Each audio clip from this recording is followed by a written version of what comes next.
যি নথিপত্ৰ উদ্ধাৰ কৰা হৈছে সেই NRCৰ নথিপত্ৰবোৰ আছিলে NRCত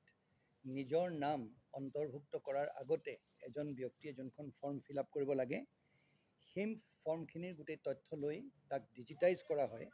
আৰু সেই ডিজিটাইজ কৰি ইতিমধ্যে তেওঁলোকৰ নাম অন্তৰ্ভুক্ত NRCত হৈ গৈছে বা হোৱা নাই। এই যোনখিনি ফৰ্ম আছিলে সেই ফৰ্মখিনি আমি NRCৰ এটা কেন্দ্ৰ সেই কেন্দ্ৰটোত আমি সদায় সংৰক্ষণ কৰি ৰাখিব লাগে। এতিয়া আমাৰ এই যোনখিনি আছে সেইখিনিৰ ভিতৰত আপোনাক কওঁ মই NSK কিবা হ'ল তো NSK আমাৰ আলিটিঙনিৰ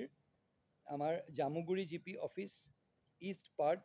0631 তাৰপিছত Alitingani Jamuguri GP office west part 0633 তাৰপিছত BDO Juria east part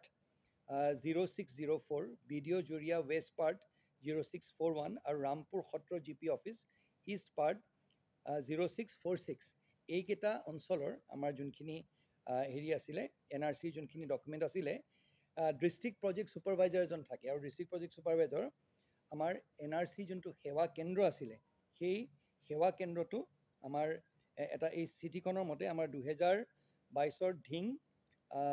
circle অফিচাৰে দিছে 4 ফেব্ৰুৱাৰীত এই বুলি কৈছে যে with reference to the subject cited above I have the honor to inform you that so many numbers of NRC documents have been shifted from Hoti Radhika Girls High School to Botodoba PHC তাৰমানে এই গোটেইখিনি Hoti Radhika High Schoolত সংৰক্ষণ কৰা হৈছে কৰি ৰখা হৈছিলে আৰু যেতিয়া অসম মালাত ৰাস্তাটো বনোৱা হ'ল সেই ৰাস্তাটো বনোৱাৰ সময়ত এই ৰুম কেইটা ভাঙিবলৈ ভঙাৰ কথা আছিলে সেইকাৰণে তাৰ পৰা চাৰ্কল অফিচাৰে এখন চিঠি লিখি সেই গোটেই তথ্যখিনি বাকচ সহ এই পাব্লিক হেল্থ অফিচটোলৈ আমাৰ যোনটো স্বাস্থ্য কেন্দ্ৰ আছিলে সেই তালৈ শিফ্ট কৰালে 2019ত এই কাগজখিনি সংৰক্ষণ কৰিবলৈ ৰখা হৈছিলে 2022ত এটা নতুন জাগালৈ নিয়া হ'ল 2022ৰ পৰা আজি 2025 হ'ল তাৰ মাজতে সেই হস্পিটেলটো হেৰি অৱস্থাত নাছিলে যদিও সংৰক্ষণ কৰা হৈছিলে হস্পিটেলটো ইউজ হৈ থকা নাছিলে পিছত কি হ'ল সময়ও হেৰি হ'ল তাত গছ গছনি গজিলে আৰু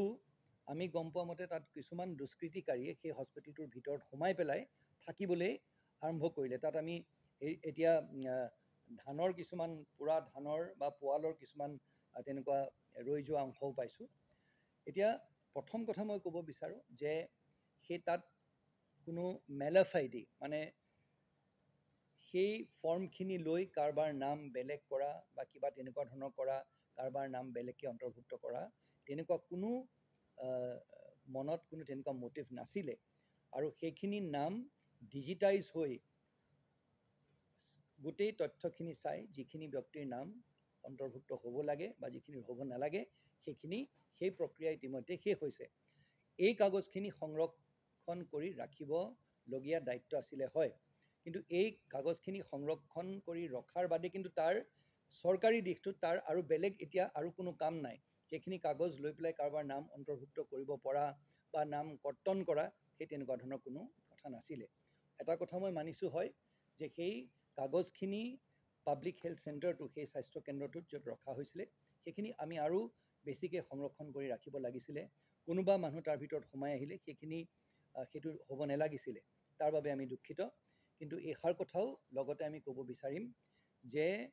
ইয়াত কোনো তেনেকুৱা ধৰণৰ ইণ্টেনশ্যন বা মেলাফাইডি নাছিলে যাতে এইটো লৈ পেলাই তাত কিবা দুষ্কৃতিকাৰীয়ে বা কোনোবাই কিবা বেয়া কাম কৰিব